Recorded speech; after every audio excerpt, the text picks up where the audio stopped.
வணக்கம் மக்களே. தினசரி நான் செங்கோட்டையனிடம் பேசிக்கொண்டுதான் இருக்கிறேன். பன்னீர்செல்வம். இந்த தகவலை பற்றி இந்த வீடியோவில் பார்க்கலாம் வாங்க. அதிமுகவில் உட்கட்சி விவகாரம் பூதகரமாக வெடிச்சிருக்கிற இந்த நிலையில் அதிமுக ஒன்றிணைய வேண்டும், தலைவர்கள் ஒன்றிணையவில்லை என்றால் தொண்டர்கள் இணைந்து கட்சியை காப்பாற்றுவார்களா என்று முன்னாள் முதல்வர் பன்னீர்செல்வம் அவர்கள் தெரிவிச்சிருக்காங்க.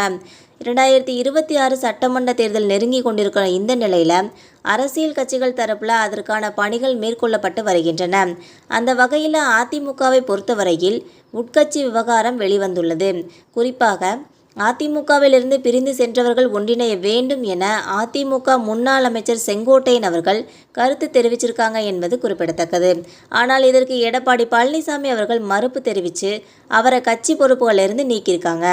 இந்த சூழலில் செங்கோட்டையனுக்கு ஆதரவாக பலரும் கருத்துக்களை தெரிவித்து வருகின்றன என்பது பலருக்கும் தெரிந்த ஒரு உண்மை. இது ஒரு பக்கம் இருந்தாலும் எடப்பாடி பழனிசாமி அவர்களோட தலைமையில் மக்களை காப்போம், தமிழகத்தை மீட்போம் என்ற பெயரில் தொடர் பிரச்சாரங்கள் மேற்கொள்ளப்பட்டு வந்துகிட்டு தான் இருக்குது. இந்த நிலையில் முன்னாள் அமைச்சர் செங்கோட்டையன் அவர்கள் சொன்ன கருத்தை வரவேற்கும் விதமாக சசிகலா, பன்னீர்செல்வம் ஆகியோரும் இதையே தெரிவிச்சிருக்காங்க என்பது குறிப்பிடத்தக்கது.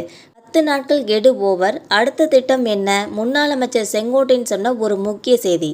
அதிமுக பொறுத்தவரையில் எடப்பாடி பழனிசாமி அவர்கள் பிரிந்து சென்றவர்களை மீண்டும் கட்சியில் இணைக்கவில்லை என்றால் பன்னீர்செல்வம், செங்கோட்டையன், டிடிவி தினகரன், சசிகலா ஆகியோர் இணைந்து ஒரு அணியை உருவாக்கலாம் என கூறப்படுகிறது. இதன் காரணமாக அதிமுகவின் வாக்கு வங்கி கடுமையாக பிளவுபடும் எனவும் கருத்துக்கள் வெளியாகி உள்ளன. மேலும் கடந்த சில தினங்களுக்கு முன்னாள் அமைச்சர் செங்கோட்டையன் அவர்கள் டெல்லியில் அமித்ஷாவை மற்றும் நிர்மலா சீதாராமனை சந்தித்து உட்கட்சி விவகாரம் தொடர்பாக பேசியிருக்கிறாங்க. இந்த சூழலில் செப்டம்பர் 16, 2025 அன்று எடப்பாடி பழனிசாமி அவர்கள் டெல்லி செல்ல இருக்கிறார் என்ற தகவல் வெளியாகியிருக்கிறது. தலைவர்கள் ஒன்றிணையவில்லை என்றால் தொண்டர்கள் கட்சியை வழிநடத்துவாங்களாம். அதிமுகவில் உட்கட்சி விவகாரங்கள் வெளிப்படையாக வெளிவந்திருக்கக்கூடிய இந்த நிலையில் மறைந்த முன்னாள் முதலமைச்சர் அண்ணாவின் 117வது பிறந்த நாளை ஒட்டி சென்னை அண்ணா சாலையில் உள்ள அவரது சிலைக்கு அருகே வைக்கப்பட்டிருந்த திருவுருவ படத்திற்கு முன்னாள் முதலமைச்சர் பன்னீர்செல்வம் அவர்கள் மலர் தூவி மரியாதை செலுத்தியிருக்காங்க.